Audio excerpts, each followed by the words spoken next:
ঈদ মিলাদুন নবী উদযাপন করা স্পষ্ট একটি বিদাত।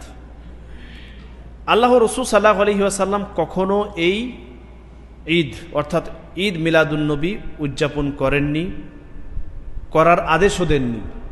এমনকি 4 জন খলিফা, খোলাফায়ে রাশিদিন, তিনাদের মধ্য থেকে কোনো একজনও তাদের খেলাফতের জামানায় না নিজেরা করেছেন, না করতে কাউকে আদেশ দিয়েছেন।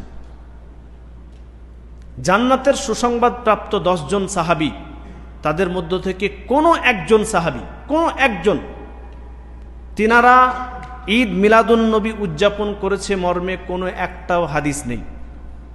লক্ষাধিক সাহাবী, তিনাদের মধ্য থেকে কোনো একজন সাহাবী ঈদ মিলাদুন নবী উদযাপন করেছেন বা করতে বলেছেন বা কেউ করেছেন সমর্থন জানিয়েছেন মর্মে কোনো ধরনের হাদিস কেউ কিয়ামতের সকাল পর্যন্ত নিয়ে আসতে পারবে না।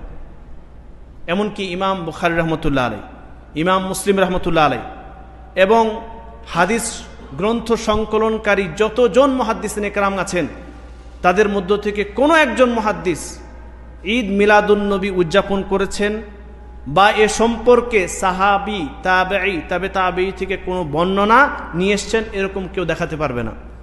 বিখ্যাত 4 জন ইমাম, ইমাম আবু হানিফা রহমতুল্লাহ আলাইহি, ইমাম মালিক রহমতুল্লাহ আলাইহি, ইমাম শাফি রহমতুল্লাহ আলাইহি, ইমাম আহমদ বিন হাম্বল রহমতুল্লাহ আলাইহি, তিনারাও ঈদ মিলাদুন নবী উদযাপন করেননি।